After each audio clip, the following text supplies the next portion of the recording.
Hello and welcome to my Monday message. This week we're continuing our short series on personal and professional development by building on what we talked about last week. And you might recall that last week we were talking about the importance of not only being outside of your comfort zone in order to learn, but also getting feedback.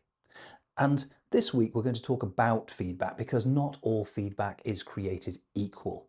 You might recall from some of my earlier Monday messages where we talked about leadership that actually feedback needs to be timely, it needs to be specific, and it needs to be about the thing, not about the person, so that it doesn't feel like it's emotionally charged, it doesn't feel like it's personal. And that's important because as the experiments by Rosen and Tesser in the early 1970s proved, around 80% of people will avoid giving negative feedback even when it is actively requested, and even when that negative feedback would be helpful.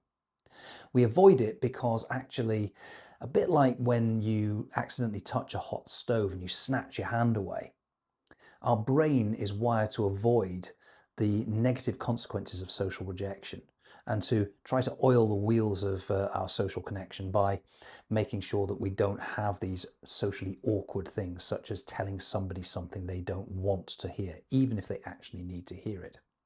So let's see where optimal feedback actually lives with our 2x2 grid. The vertical axis is criticism. So anything at the low end of that is low criticism. Anything at the top end of it is high criticism. The horizontal axis, meanwhile, is what I'm going to call love.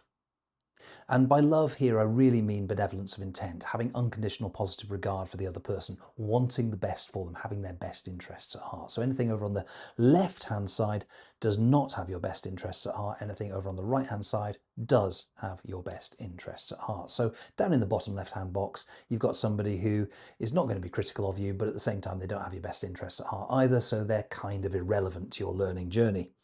Anything over on the bottom right-hand side, meanwhile, has definitely got your best interests at heart. They kind of love you, which is great, but there's no criticism. It's blind love. I'm put in mind of a quote from somebody who shall remain nameless, but it's a very famous quote, which is, "I could stand in the middle of Fifth Avenue and shoot somebody and I wouldn't lose any voters." That's blind love. That's somebody who's not getting any feedback and therefore is unlikely to actually develop or learn.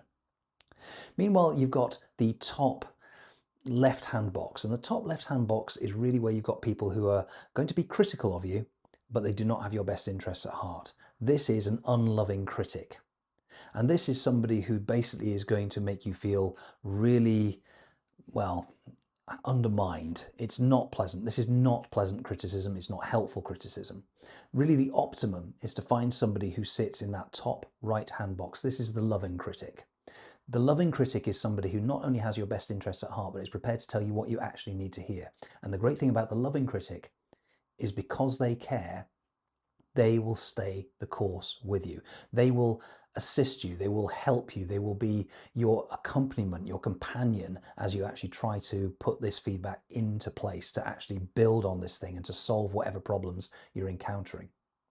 That is what good feedback looks like. So find somebody who can be your constructive, critical friend, your greatest cheerleader, somebody who will be in your corner with your best interests at heart. That's why people employ coaches.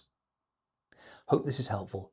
Hope this is insightful. Thank you as always for helping me to build this channel by liking and subscribing, and I'll see you next week.